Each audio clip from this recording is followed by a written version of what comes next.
Hello friends, good morning. আজকে কলকাতা হাইকোর্টে গুরুত্বপূর্ণ 10 মার্কস মামলার শুনানি হতে চলেছে আর কিছুক্ষণের মধ্যেই। তো সেই শুনানি সম্পর্কে আমরা বিস্তারিত আলোচনা করব।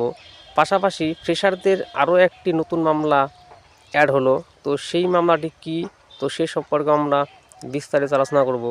এবং 10 মার্কস মামলাটি আজকে কত নম্বর সিরিয়ালে লিস্টেড আছে সে সম্পর্কে আমরা বিস্তারিত আলোচনা করব। তার আগে এই ধরনের গুরুত্বপূর্ণ আপডেট পেতে আপনারা চ্যানেলটিকে অবশ্যই সাবস্ক্রাইব করে পাশে থাকবেন।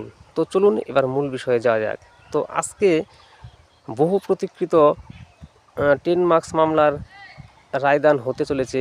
তো কেন বললাম, কারণ এর আগে এই 10 মার্কস মামলার শুনানিটা বহুবার হয়েছে। তো সেটার থেকে আজকে একটা আন্দাজ করা যাচ্ছে যে আজকে হয়তো এই মামলার ভার্ডিক্ট আসতে পারে, আর যদিও না আসে সেটা হয়তো প্রিজার্ভে রাখতে পারে আজকে মাননীয় বিচারপতি। তো এই মামলাটি কত নম্বর সিরিয়ালে লিস্টেড আছে আমরা যদি দেখি যে কলকাতা হাইকোর্টের যে অফিসিয়াল ওয়েবসাইট, সেখানে আমরা দেখতে পাবো যে মামলাটি 50 নম্বর সিরিয়ালে লিস্টেড আছে।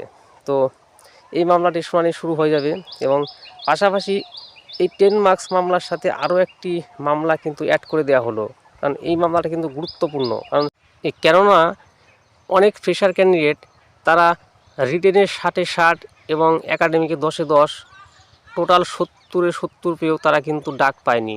তো সেই দিক থেকে দেখতে গেলে এই মামলাটি এই 10 নম্বর এক্সপিরিয়েন্স মামলার সাথে অ্যাড করে দেওয়া মানে এই মামলাটি কিন্তু গ্রাউন্ড কিন্তু আরও কিন্তু শক্তপোক্ত হলো, এটা কিন্তু বলাই বাহুল্য। তো আজ মামলার শুনানি থেকে কি তথ্য উঠে আসে, তো সে সম্পর্কে আমরা অন্য একটি ভিডিওতে আলোচনা করব। আজ এই পর্যন্তই, ধন্যবাদ।